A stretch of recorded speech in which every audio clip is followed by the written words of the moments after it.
Hey y'all, hey y'all, hey, welcome back to another video, part 3 of Before I Met My Husband. Listen, we here. I want to say this is the final stage that I need to bring to you before I start talking about my road to engagement, to marriage, all the other things involving marriage, dating season with my husband before we got married, how we prepared, all the things. If you remember, God told me to kind of slow down a little bit in my content and kind of bring you a little bit more in-depth story about my journey before meeting my husband. And so that's what I'm doing here. I'm not trying to talk long real quick because I know some of y'all like, if you don't get to the point, I like to talk. I'm sorry. But if you're here and you're just now seeing me and you're like, who is this person?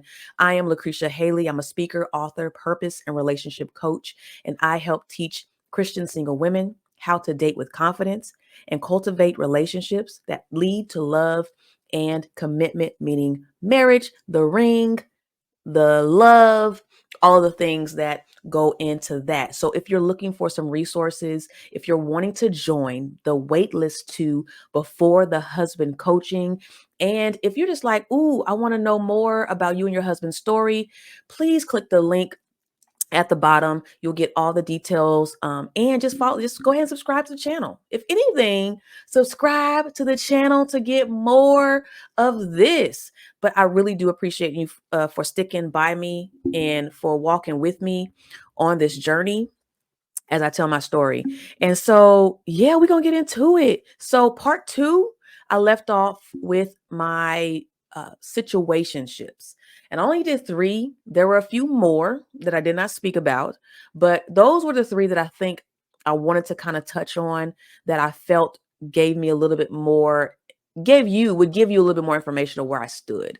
And there were some dating stories that I did not include, and some other things. However, I'll talk about those at a later date, but we're going to get into part 3 of this. And so, yes, I left off with situationships. So now I'm talking about, okay, what were you doing before you met your husband? So my apologies. I'm trying to look at the camera up here and I'm trying to look down here. I'm trying to work this thing out. This is new for me. So y'all bear with me. So if I tend to go back and forth, just listen to me. Just hold on. Hold on.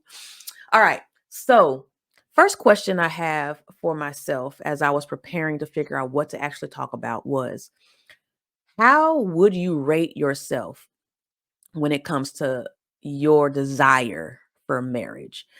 And even as I prepared, I couldn't really figure out how. Like, if on a scale of 1 to 10, how would I rate my desire for marriage around this time, before meeting my husband? Like, I'm a kind of backtrack on where I left off and then fast forward.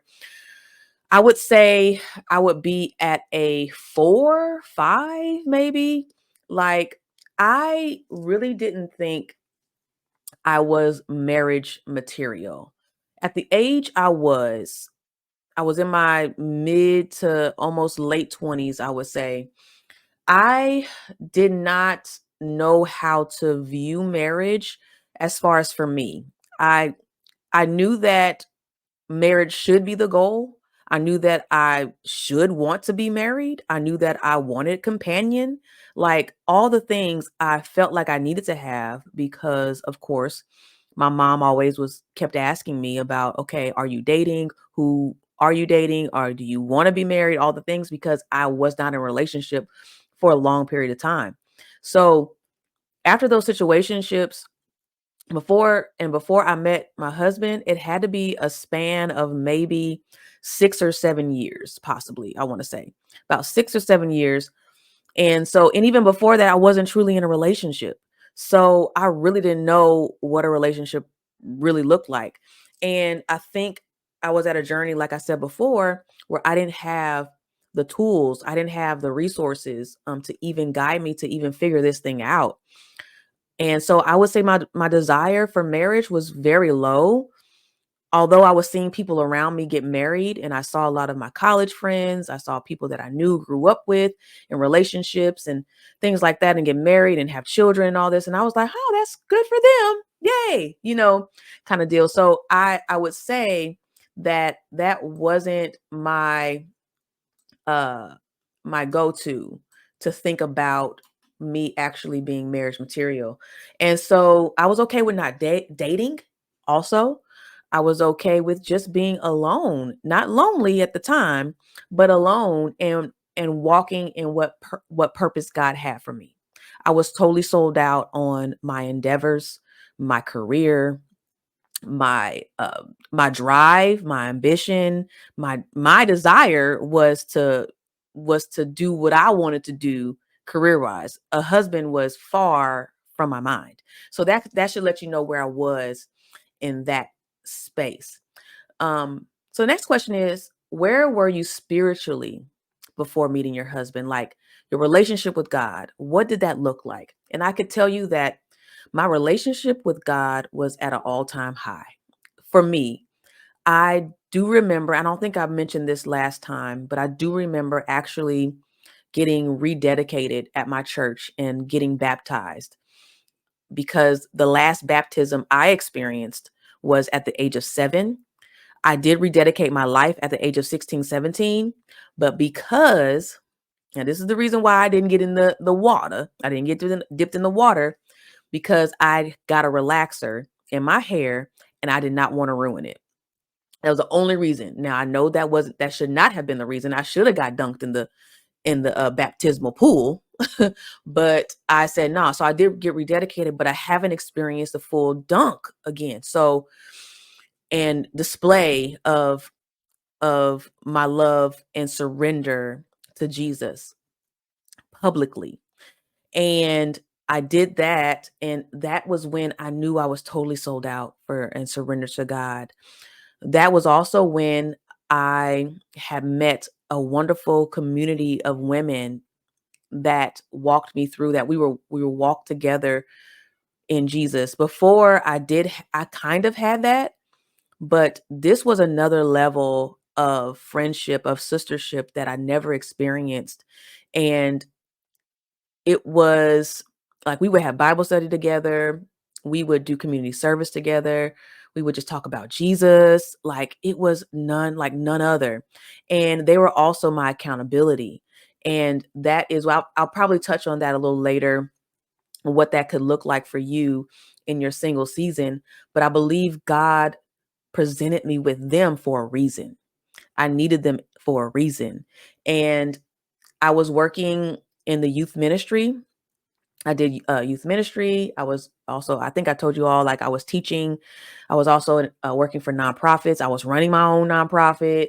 I was just walking in love with Jesus and what God was doing for me. I was living the life fantastic. I was enjoying my life. And a man in my life, I felt, would only ruin that. I was like, I don't want him to mess this up. And I feel like that's a lot of women, a lot of you are in the same boat where you all are doing your thing and you're like, I don't have time for him to mess up what I got going on, especially with the experiences and the disappointments that you've experienced. You're kind of on guard. And I was really on guard from previous experiences in my situationships, and the few dates that I did have that were just dates because I felt like I had to do them. I was like, I'm good. And so I felt like I was okay. And so yeah, God was doing a new work in me. And so I was doing okay, um for the most part. However, I'm gonna talk a little bit about my mom. Parents do a great deal of looking inside of who you are because they know you. They know you. And I'm a parent. I'm a mom. Of course, she's young. She's only 6. But I feel myself doing that already in her at this time. But my mom, she can see things that I don't see. And even though her desire for me to be with somebody and to marry someone and to do all that, she saw all that. I didn't see that. And it wasn't a force. It wasn't like she pushed me, like, you gotta do it.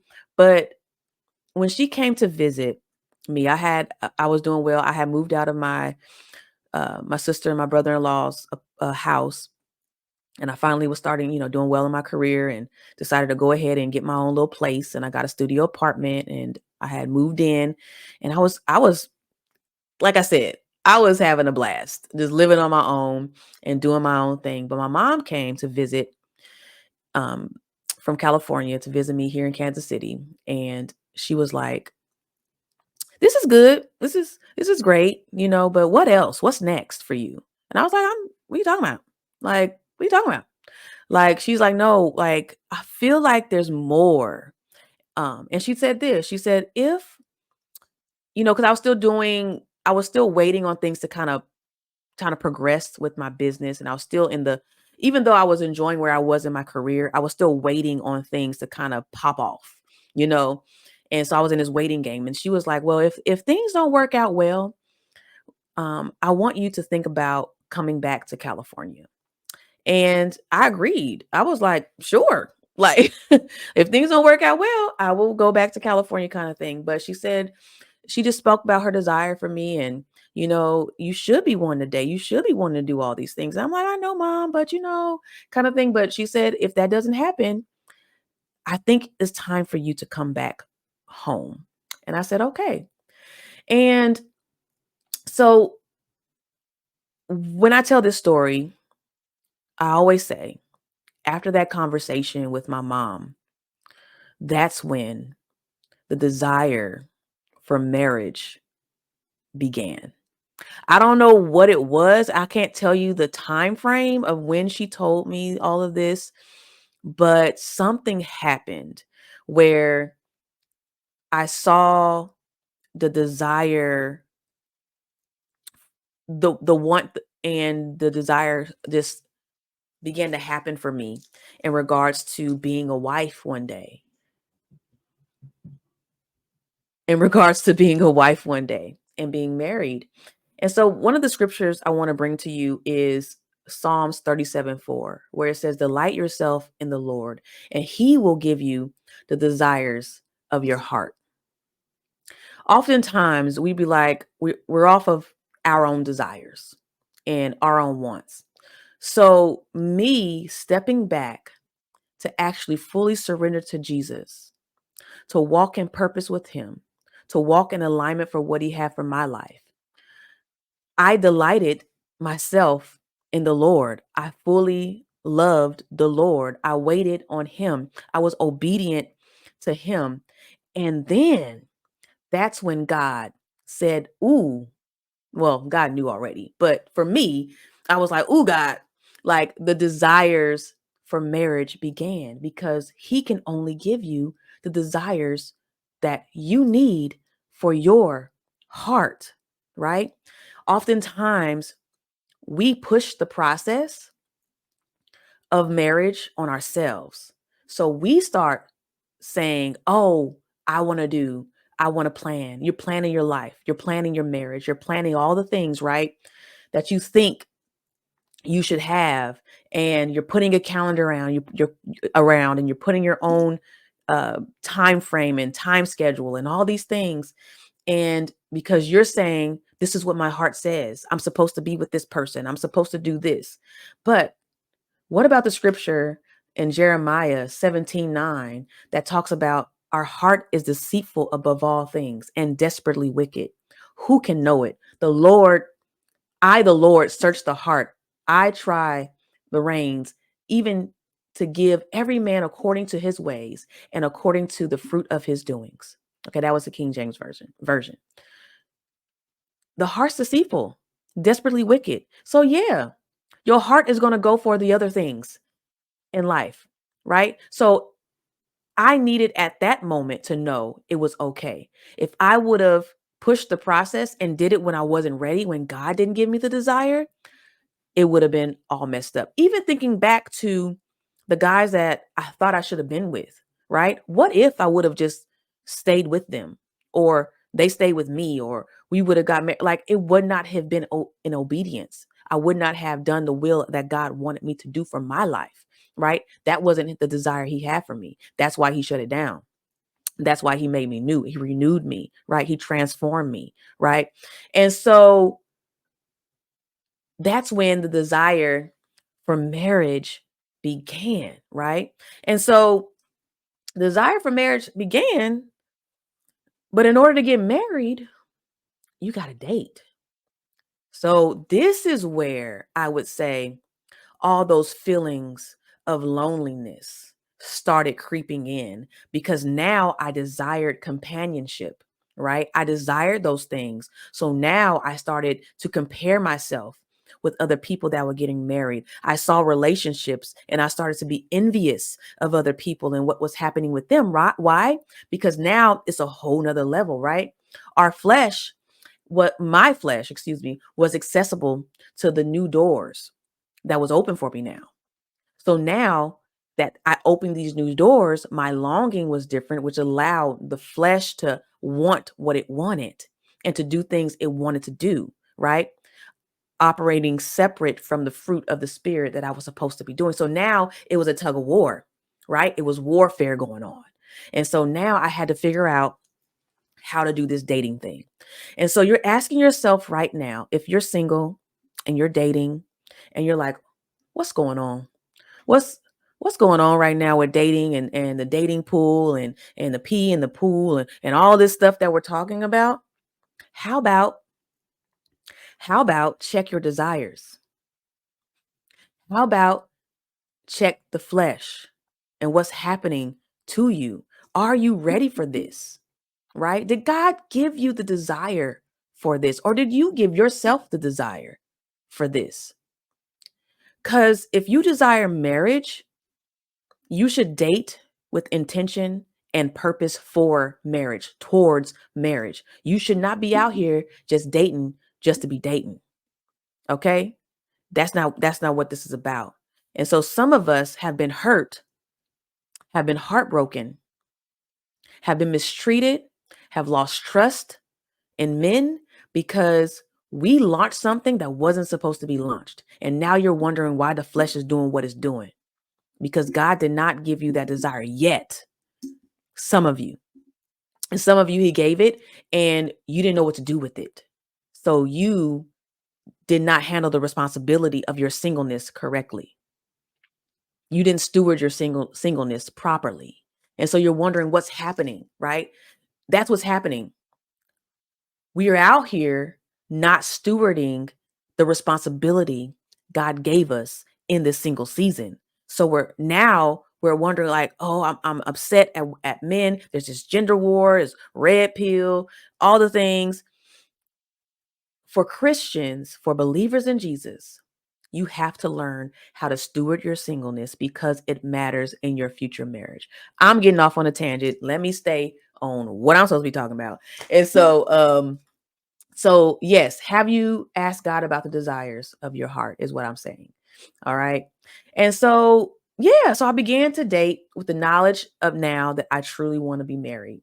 So of course, I'm out here and I think I had a few dates with guys that met me in person, from different groups, different social groups, different professional groups, from friend groups, different things like that. Nothing really went anywhere. But then I started this online journey. So let me back up and tell you how I started this online journey.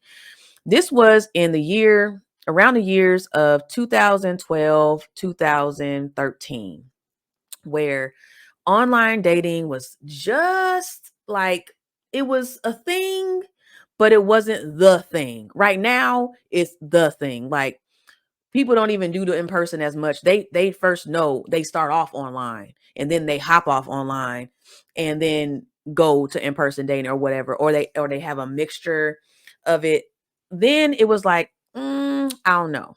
I don't know. I didn't trust it. I didn't trust it.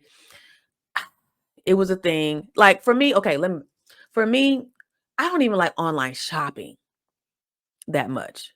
I don't even like picking clothes online like that, right? So Me going and shopping for a man online, you asking me to do too much. I don't like shopping at all. So doing this was definitely outside my comfort zone. I won't do it. I'm an extrovert too. So I'm like, why can't I just meet him the regular way? Like we going out, we doing things like what? Like let me just find him the regular way. And so my friend, my close friends, the one that was in my accountability group, my circle, right? She started dating this guy she met online and it was going well. I was like, oh wow, like this is actually cool. Like, wow. And so she was telling me stories and all the things. And she was like, hey, why don't you join me? Why don't you join me? And we can keep each other accountable. And I was like, I don't want to leave her out here hanging. And of course, if you keep it like that, if you say it like that, of course I gotta join. So I'm like, all right, all right. So I go ahead and join. At the time, I think it was only Plenty of Fish that I was on. And so, Plenty of Fish and you're hearing this, hey, sponsor me. Listen, you want to sponsor this channel, go ahead and holla at your girl. But I don't recommend that being the first website, excuse me, the app that you go to. Plenty of Fish is interesting for those who know. If you out there, you know already. But at the time I had no idea. I didn't know what I was getting into. And so I was started Plenty of Fish and I started dating a little bit and using that. And I had a few good dates of meeting few men and getting ghosted, figuring out what that felt like, or me ghosting men because I didn't know how to break up or stop the conversation. It was so much. And what I could tell you is kind of what I said before is I didn't have the tools. I didn't know how to communicate with men. I didn't know how, as a Christian woman, seeking to find a godly husband and to start this process, I didn't know how to vet. I didn't know what to look for. I was so off, which is one of the reasons why I now coach Christian single women with dating and what questions to ask and how to operate in your dating season, how to operate online, how to maneuver questions, how to see and vet men, all the things, because I was there. All I knew, go to church, and that's probably where you find them, right? That's all I thought. That's all I didn't know any different. I grew up in the church, was raised in the church. They don't teach dating class. They don't have dating classes in the church, right? It's if you have somebody there to teach you, cool. If you have an older woman or somebody who is married and can tell you that, great. But for your girl right here, I didn't search those things out. I was out here, just out here, right? So this is why I do what I do because I care about y'all. I don't want y'all to bump your heads like I bumped my head plenty of times. All right. I got bruises. Okay. For that. I don't want that for you. So if that's you and you're like, sis, I need the help, please do connect with me. I would love to talk to you. Let's chat. Let's holla at me and I can get you on the right journey, the right path. So I didn't have all that. And so now I didn't know how um to have a conversation with a man the right way. If he said something back to me, trying to figure out if he was truthful, trying to figure out if he meant well, if his intentions were well. Like, I wouldn't say I was naive. I'm just saying, like, I'm out here trying this thing and I think I want to trust you, right? Your profile looks okay. I'm scrolling and I feel like it's fine, right? And so that's when also because I felt like a brick wall, I started to get this loneliness, right? Again, my flesh, my door is open. Now, before I was okay. Okay. I was alone doing my thing, but now people are getting in relationships, people are getting married. I'm feeling a little lonely.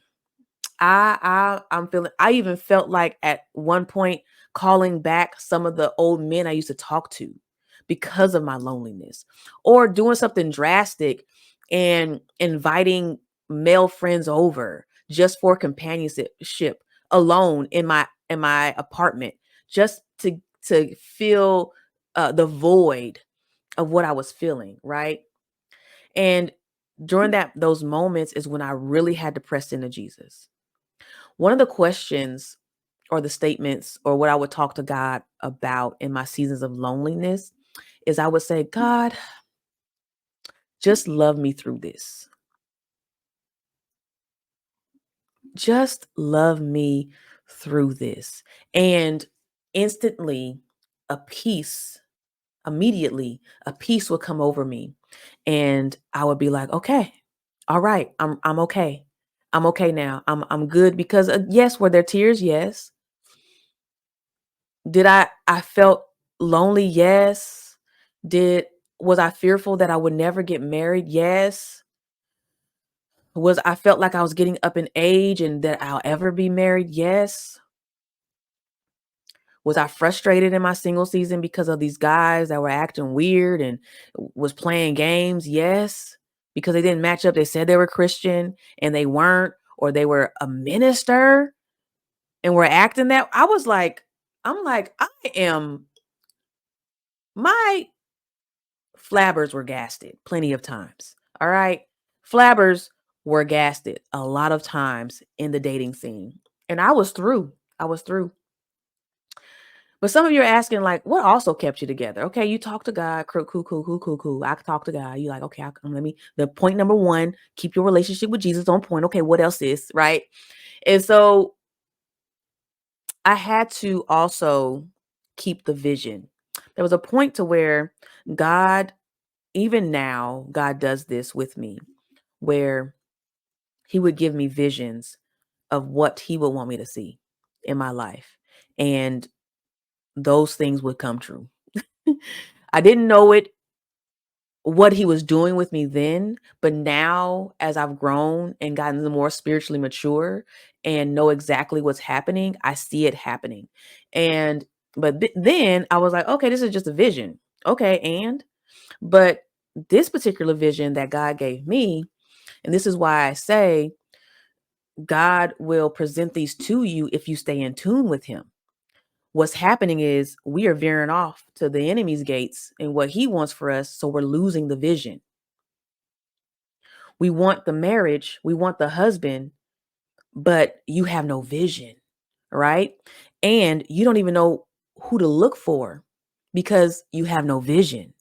So now you're matching up with somebody also who has no vision because you have no vision. You have God didn't give you what you need yet because you didn't sit in his arms yet. You didn't get hugged by Jesus yet to know what to look for.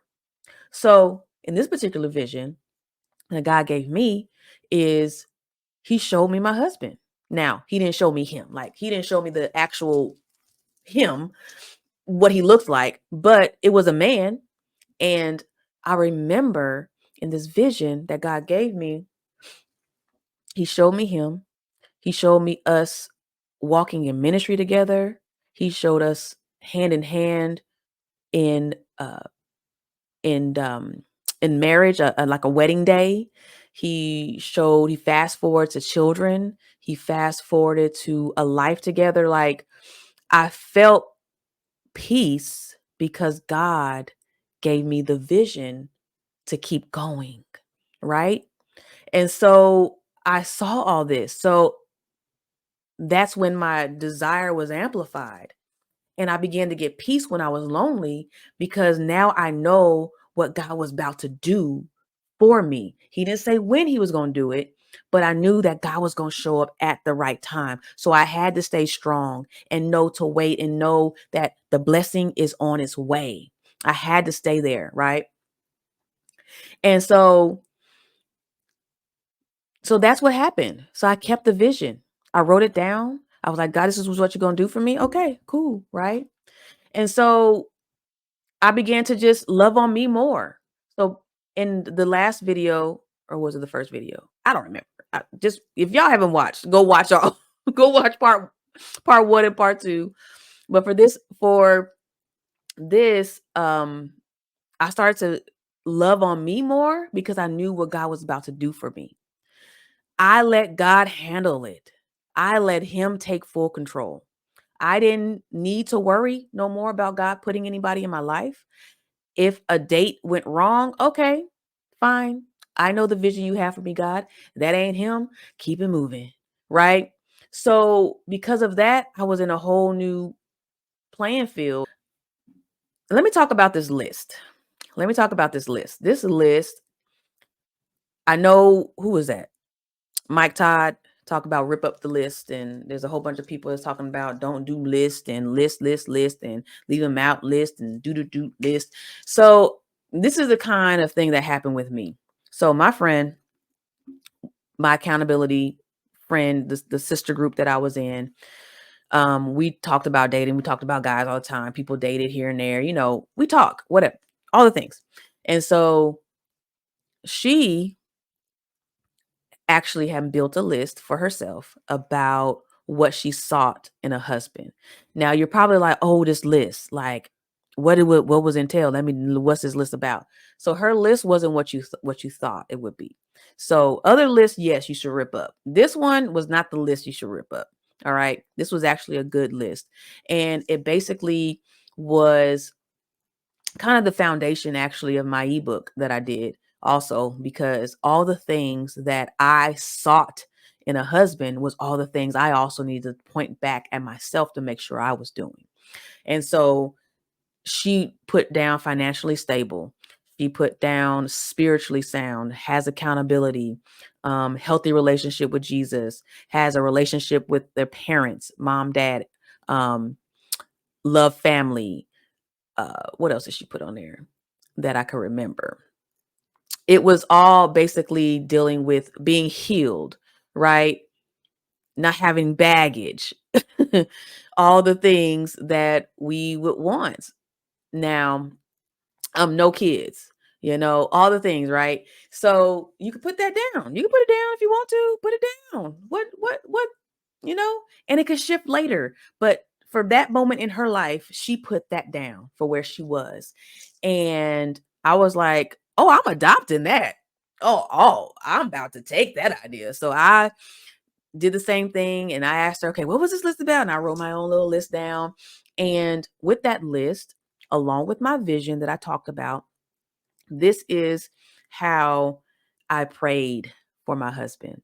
Some of you are like, how do you pray for your husband? How do you do this? What does prayer look like? And all these things. Well, not only did God give me the vision, God gave me the knack to what to pray for in my future husband, right? And along with that, what I suggest is using scriptures, going back. How do you want God to see him? Or how would God see him? Write it down. Look for scriptures. Go to Ephesians 5, right? That talks about how the husband is in reference to the church and his bride. And like go through those things and start speaking life into your future husband that you don't know. That's what needs to happen. I had other videos on this and I'm going to speak about it in my coaching program. We talk about it. We go in depth. We work on a vision, all the things that you need as you pray for your future husband. But no, not but, and it helps. It works, right? Because now you are delighting yourself in the Lord and he will give you the desires of your heart in his timing, right? Some of y'all do it and expecting it tomorrow. He didn't say when he was going to give it to you, right? But he's working. There may be some things that's at work in you that he has to do through you before he shows you your husband. But some of y'all not patient, right? You thinking it's tomorrow, next week. How about go get healed, sis? How about work on your finances first? How about paying off some debt, right? How about repairing some relationships? How about having some hard conversations? How about walking in purpose altogether first? He is not your purpose, right? He has a purpose. You going to have a purpose. It's going to collide when marriage and purpose collide. What is your purpose? What do you want him to see in you? As much as you look for a husband, he's looking for a wife. Are you wife material? Right? So that's what I want to say about the list along with the vision. Leading up to meeting my husband, this was the year um, of 2014, coming on, wrapping around to fall and things, or even just that year period. I started to just have fun with my friends, like enjoy life, enjoy myself. I started taking care of myself, taking care of my home, taking care of my car. Like I was doing all the things to be like, oh, I'm ready to be somebody's wife. Like my brother-in-law, may he rest in love. He is no longer here. He passed away. But my brother-in-law, he would teach me different skills of cooking. And so he was a chef, and he would be like, "Okay, watch this. Like I'm gonna show you this because you got to get ready for your husband. So I'm gonna show you this." So he showed me some of the basics because I'll do another video of all the things I had to prepare for because cooking was not my thing. It's still not, but I'm doing it and I enjoy feeding my family. But do I really like enjoy cooking? No, no. Do we gotta eat? Yes. So that's why I do it.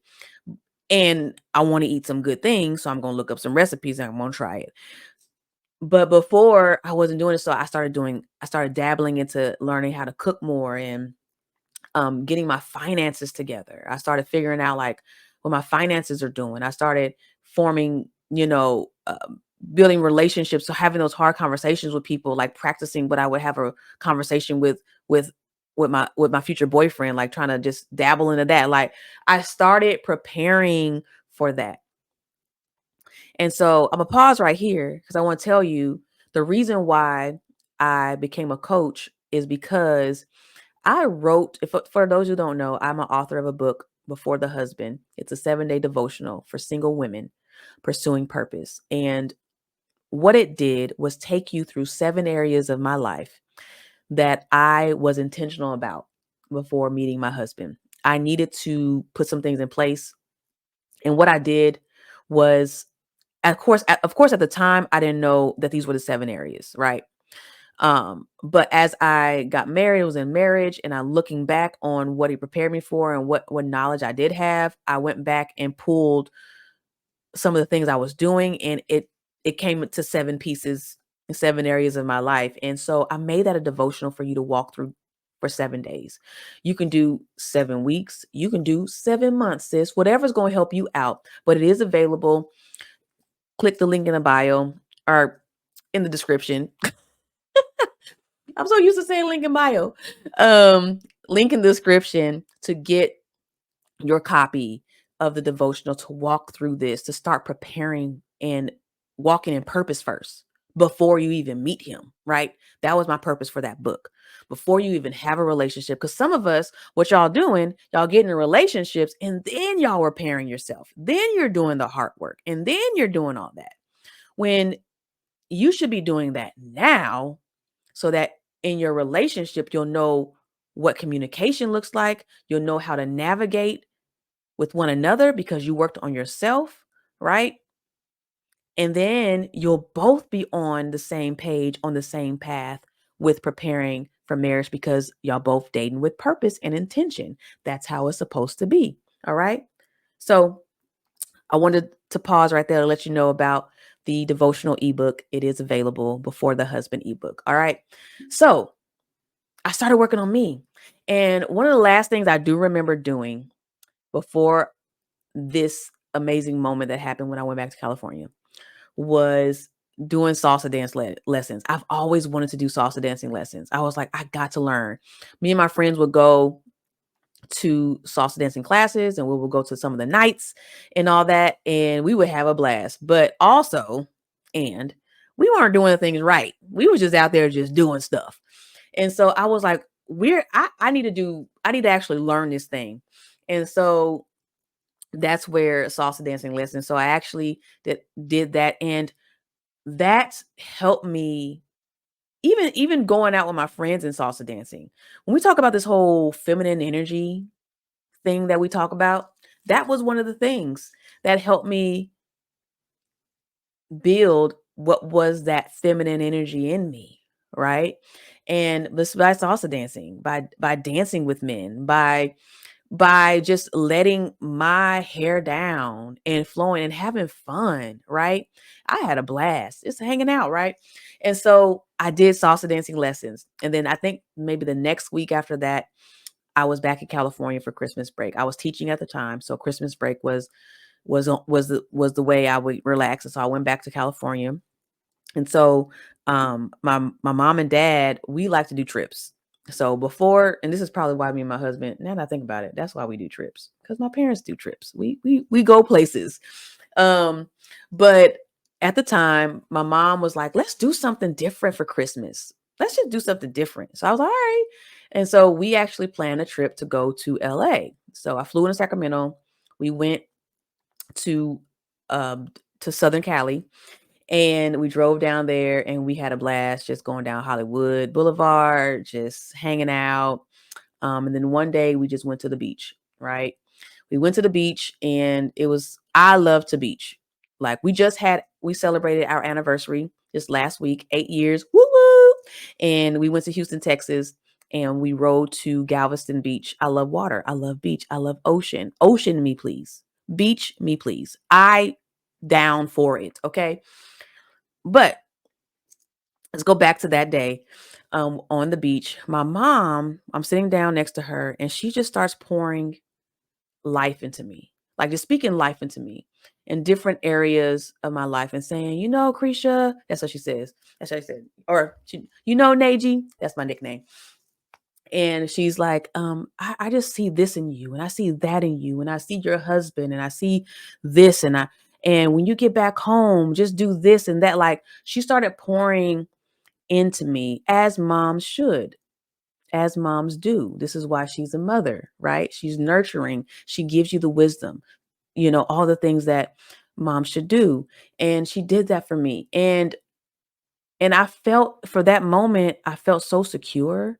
I felt so hopeful because what I failed to mention is, although I was on online dating and doing the things, I had stopped for a while because I was like, listen, this is not working out. I was about to break up with online dating. Okay. so I took I just paused. I think I deleted the app for a while. I said, I'm not doing it. So I shut everything down before I left. I kind of just was in the mode to where I don't know when I'm going to get back on, but for right now I can't. So that's when I started loving on me more and started doing things for me, not worrying about no guys, just kind of just doing me. And so she told me all these things on the beach, and that's the best time to that's the best time to have great conversations, I would say. It just does. How can you argue at the beach? It's just impossible. This is why stuff's happening be everywhere, because y'all ain't got no beach. Go to a beach, I bet you it will stop. What you gonna argue for? There's nothing to argue about. Look at the water. Shut up. Look at the water. But no, anyway, so so what she told me on the beach, and now I was able to go back with fresh eyes. I was able to go back. I was rejuvenated. I felt free. I was in a new state of mind, new state of being. Like, I just felt relieved, right? And I think I just needed that break too. I need the break. Them kids was driving me crazy at school. So I was like, I need that break. So I was able to do a fresh restart. Came back and I was like, you know what? Let me go ahead and get back on the apps. Let me get back on. I did some other ones too, but I went back on Plenty of Fish. And this one day I'm scrolling, and um and I'm just scrolling, and I'm trying to, see who's out there, just looking at different men and all the things of maybe the potential that I would want to talk to and all these things. And I scroll, and I scroll across this one guy, and I'm like, hmm, it was simple. Like, he wasn't doing too much. He wasn't show offy. I could tell he had a job because he had it on his shirt. And he had some other nice pics there. So I was like, And then I read his profile, because I always read profiles. And I'm like, does it say anything about Jesus, anything about God, anything about religion, anything about spirituality, something? Give me a sign. And I don't remember exactly what I cannot remember, but I do know he said something about God or spirituality, something in that nature. And that's how I was like, okay, well, let's see. I mean, all I can do is spark the conversation. If I find out that it's not what it is, then I'm okay. And he was handsome and he was, clean cut. And I was like, you know what? Let me see. So I go into his to message him. And so I don't remember what I said. I probably just said, "Hey, hello, how are you?" I don't know what I said. But I sparked it. I started the conversation with him. And I don't know how long after he responded, but he responded. And we talk about this a lot. So if you have not heard our story, hear it on our podcast called When Marriage and Purpose Collide on this channel. We talk a lot about more about his perspective, what he thought about me jumping in the DMs on him and how I felt, all these things. So we go into detail, but long story short is he responded back and we had this healthy conversation back and forth, and I began to just talk to him, and he let me know that he was a Christian. He was going to church and he was thinking about serving, and like he was on the trajectory of starting phases of who I needed in my life. And I remember for Valentine's Day, because it was January, and I remember going to Galentine's, and the Galentine was before the actual Valentine's Day. So we didn't have it on Valentine's Day, but it was before that. And I remember telling some of my friends when I got there to the social gathering that, y'all, I may not be here for Valentine's Day. I think somebody's about to go ask me to be my Valentine, kind of thing, because that he was my first Valentine. Like, he was the first, because I knew he was going to ask me to go out with him, kind of thing. And so because we were hitting it off, everything was good and great. So, and it just so happened, yeah, that following week, he was like, "What you doing for Valentine's Day? Let's go out." And so I felt special. And so, yeah, so there's so much more to that story, but I wanted to at least give that aspect. Another video, what I'll do is talk about how I knew he was my husband, like what characteristics described him, and the dating and the all that. I'll get into all of that, but I just really just wanted to share with you my journey before meeting him and where I was. So that's the main gist of this. And okay. So that's what happened before I met my husband, and the rest is history. And it's going forward to this day. So y'all, man, thank you so much for tuning in to part 1 and part 2 and part 3. If you missed the others, please do go back and watch, comment, and also, like I said, subscribe. Okay, share this with a friend you think needs it, needs it. And yes, I look forward to doing more videos, more about what you think. Yeah, what I meant to say is, let me know, what is it that you would like me to share more about? What is it that you want to know more about? What can I help you with? And I'll put something together. It could be a video just for what you put in the comments. All right. So thank you again. I love y'all so much. And subscribe. Peace out. It's been real. I'll be back.